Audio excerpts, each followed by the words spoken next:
BJP RSS Hindu राष्ट्र की बात करती है, तो जिन्ना ने भी तो यही किया। बिल्कुल, तो फिर ये ओवैसी और मोदी और अमित शाह की जोड़ी ये मिल करके भारत को फिर दूसरा पाकिस्तान बनाना चाहते हैं। हम लोग नहीं बनने देंगे। हेलो जी सर, मैं कौसर अली, यस 24 न्यूज सीवान से बोल रहा हूँ।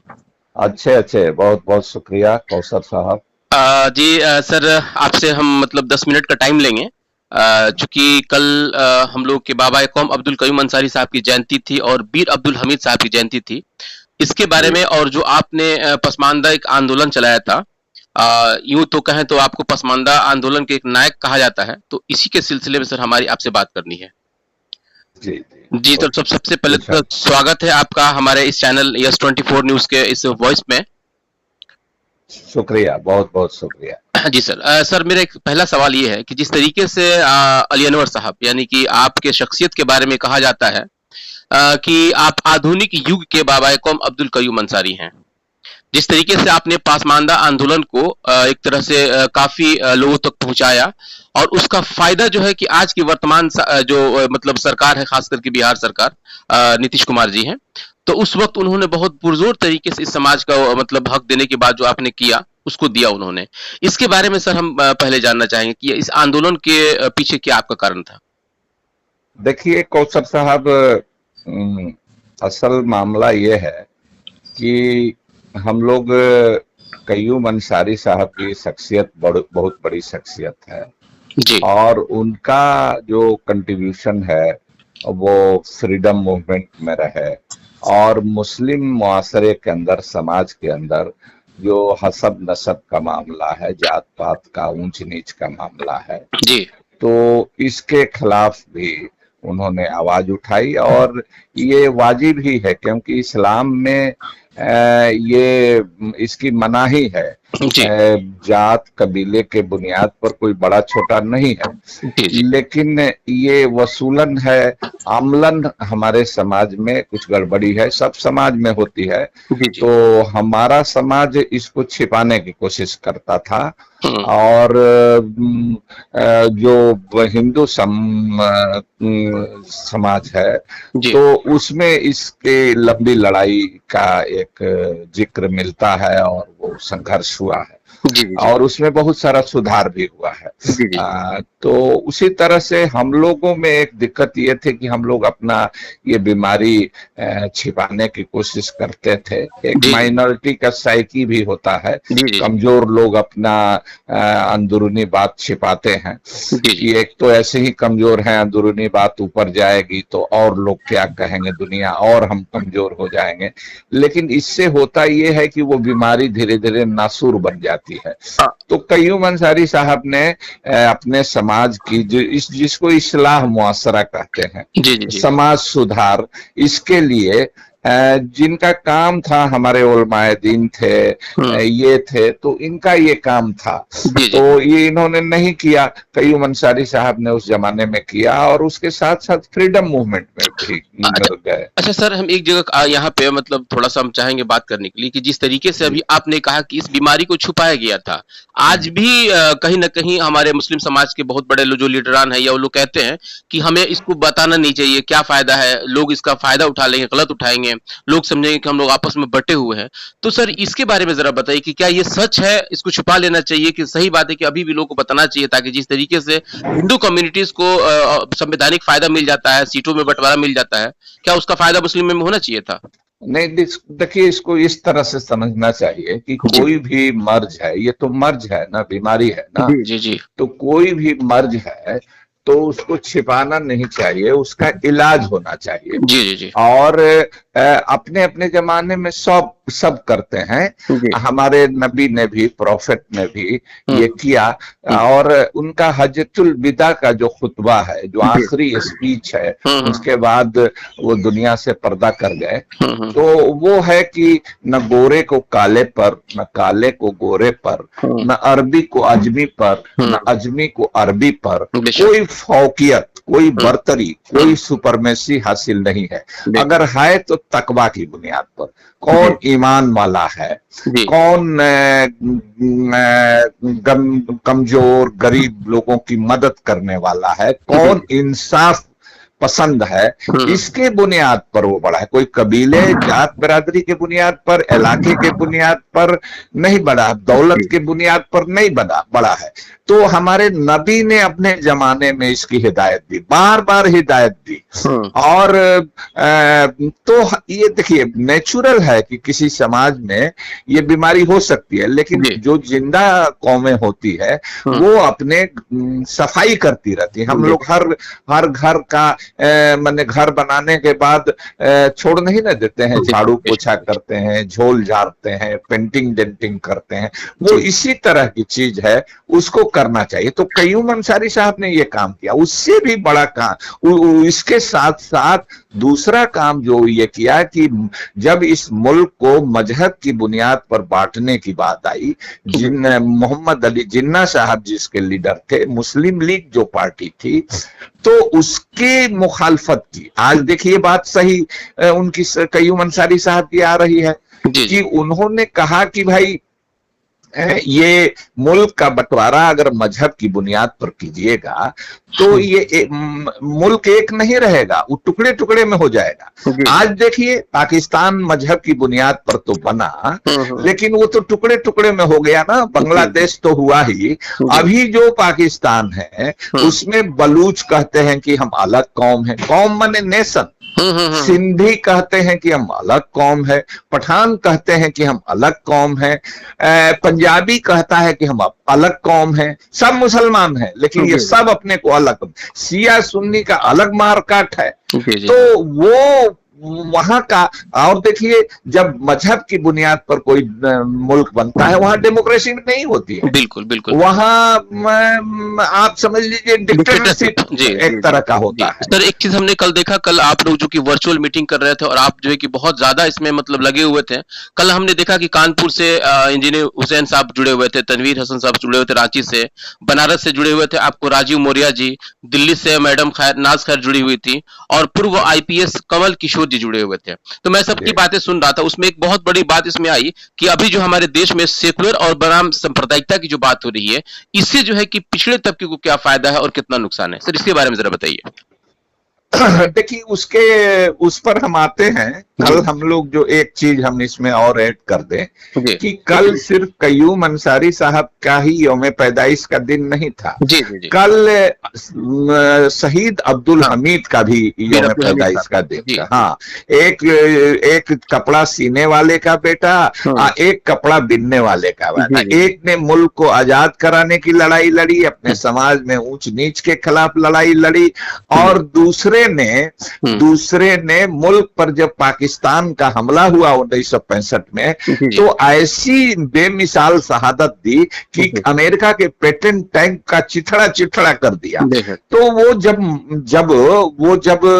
इस तरह के काम कर रहे थे, तो आज जिस तरह का हिंदुस्तान है हम लोगों का, उस तरह के हिंदुस्तान की तो कल्पना उनके दिमाग में नहीं होगी। वो तो अपने एक हिंदुस्तान के लिए वो लड़ रहे थे। लेकिन आज कैसा हिंदुस्तान बना है, जिसके संविधान में आप सेकुलरिज्म की बात कर रहे हैं, लेकिन सेकुलरिज्म को एक तरह से वो किताब की बात हो गई है। सेकुलरिज्म नाम का कोई चीज नहीं है। दिन दहाड़े मॉब लिंचिंग हो रही है, धर्मांतरण के नाम पर, गो रक्षा के नाम पर। जिस तरह से माने ये मौजूदा हुकूमत है, केंद्र सरकार की, राज्य सरकार की, बीजेपी और आरएसएस के लोग जिस तरह का कोहराम मचाए हुए हैं, तो ऐसा लगता है कि मुसलमान तो सेकंड ग्रेड सिटीजन रह गया है। और उसमें भी जो अमीर मुसलमान हैं उनका तो कोई सुरक्षा है, बचाव है, लेकिन जो पसमानदा मुसलमान हैं, गरीब मुसलमान हैं, जो उनका तो कोई सहारा नहीं है भाई। तो वो तो पहले भी भाजपा बीजेपी के दौर से पहले भी पसमानदा मुसलमानों की यही स्थिति रही है। न उनको प्रशासन में उनको हिस्सेदारी होती है, न उनको वजारत में न उनको टिकट मिलता है, न उनको मंत्री बनाए जाते हैं। आबादी तो इनकी 100 में 80 है, लेकिन 20% वाले 15% वाले लोग हावी हैं जी। वो किसी पार्टी में माने हम कहते हैं वो हावी हो जाते हैं। तो हम लोगों ने कहा हम लोग किसी का हिस्सा नहीं छीनना चाहते हैं, लेकिन डेमोक्रेसी में जिसकी आबादी जितनी होती है उसके हिसाब से उसकी हिस्सेदारी मिलनी चाहिए। जो कमजोर आदमी होता है, देखिए बाप माँ का जो लड़का कमजोर होता है, विकलांग होता है या कमजोर होता है, बाप माँ का स्पेशल अटेंशन होता है कि उसको उसका ध्यान वो रखता है। जी सर, अब इसमें हम लोग सेकुलरिज्म की जो बात कर रहे थे, इसी के हम मतलब हिसाब से एक बात और करना चाहते हैं। जैसे आपने पार्टियों की भी बात कही, तो जैसे कि अभी पूर्व सांसद डॉक्टर मोहम्मद शहाबुद्दीन साहब सीवान से आते हैं, और चूंकि अगर उनकी अभी बात नहीं हो तो शायद कि हमारी इंटरव्यू अधूरी हो जाएगी। सवाल उठता है कि जिस तरीके से वो एक मुस्लिम समाज का नेतृत्व कर रहे थे और आज जिस पार्टी से थे, कहीं ना कहीं उस पार्टी ने सेकुलरिज्म के नाम पर ही इन सभी समाज का वोट लिया और आज बिल्कुल इनके लोगों को तनहा छोड़ दिया। इसके बारे में सर क्या कहेंगे आप? देखिए, मैं तो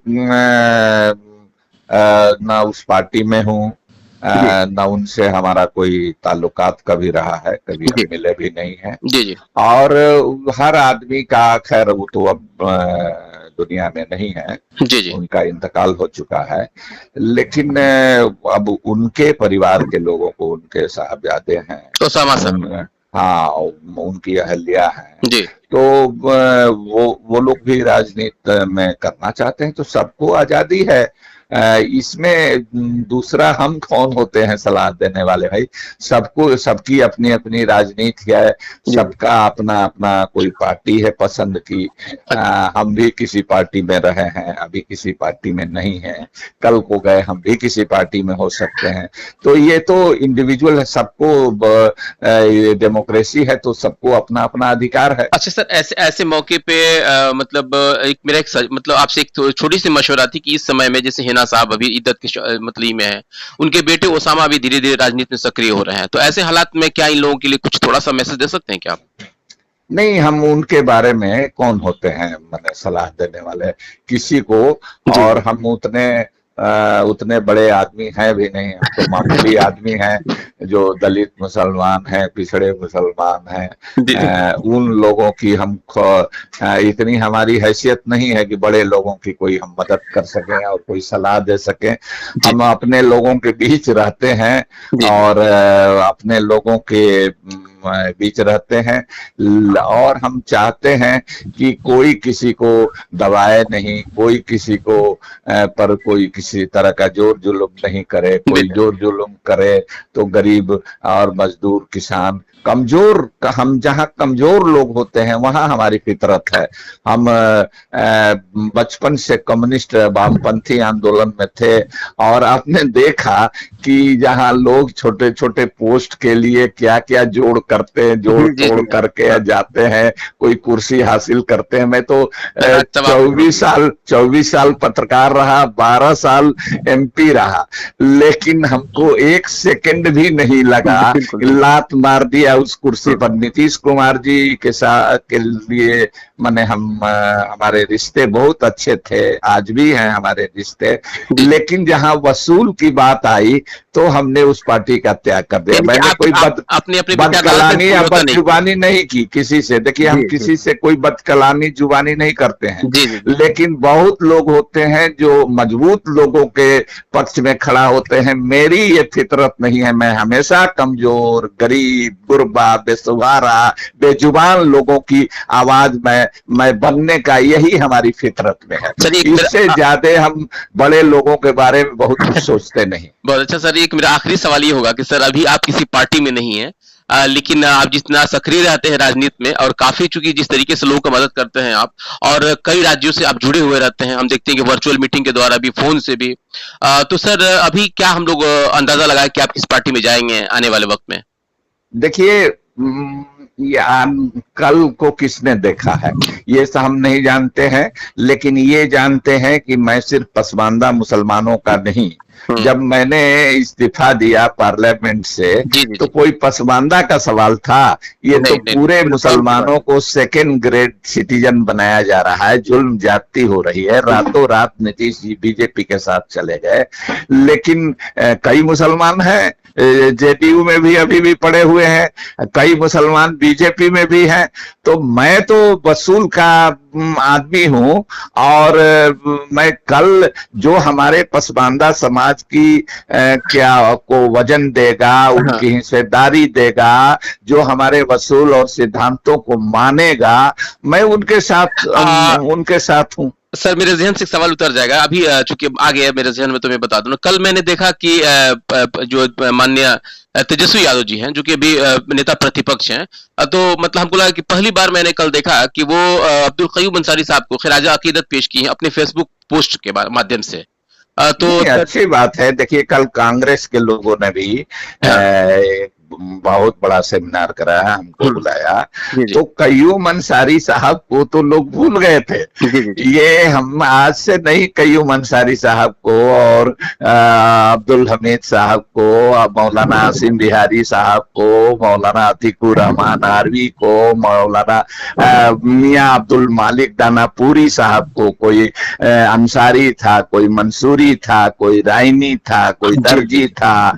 तो अब इस सब लोगों को हम खोज करके इन लोगों को तो जमींदोज कर दिया था। जिस पार्टी में कयूम अंसारी साहब मिनिस्टर थे, एमपी बने और सब कुछ किया, उनको उस पार्टी ने भी बुला दिया था। लेकिन अब तो हमको देखिए, हिंदू बने जो पिछड़े लोगों का संगठन है, आज भी हमारा दो जूम मीटिंग है उन लोगों के साथ। कल भी 3 हुआ, उसके पहले 1 हुआ। तो पूरे देश के लोग जितने दलित हैं, पिछड़े संगठन है, वो हमारे यहाँ आते हैं मांगने के लिए कि भाई कयूम अंसारी साहब का फोटो दीजिए, उनके बारे में कुछ बताइए। मैं देश के डिफरेंट यूनिवर्सिटीज में जा करके इस पर बात मैंने रखी है। तो जो चीज ये सब खत्म हो गई थी, लोगों के जेहन से निकल गया था, तो हमने पहले शुरू किया कि भाई पहले हम अपने मोहसिन, अपने रहबर, अपने कायद को हम, और आज तो और मनाना जरूरी है। जबकि ओवैसी जैसे लोग मुस्लिम ध्रुवीकरण की बात, पोलराइजेशन की बात करते हैं, बीजेपी आरएसएस हिंदू राष्ट्र की बात करती है, तो जिन्ना ने भी तो यही किया। तो फिर ये ओवैसी और मोदी और अमित शाह की जोड़ी ये मिल करके भारत को फिर दूसरा पाकिस्तान बनाना चाहते हैं। हम लोग नहीं बनने देंगे। हम लोगों के कायद रहबर कयूम अंसारी साहब थे, वो दोनों तरह के, हिंदू फिरका परस्ती और मुस्लिम फिरका परस्ती, दोनों से लड़े।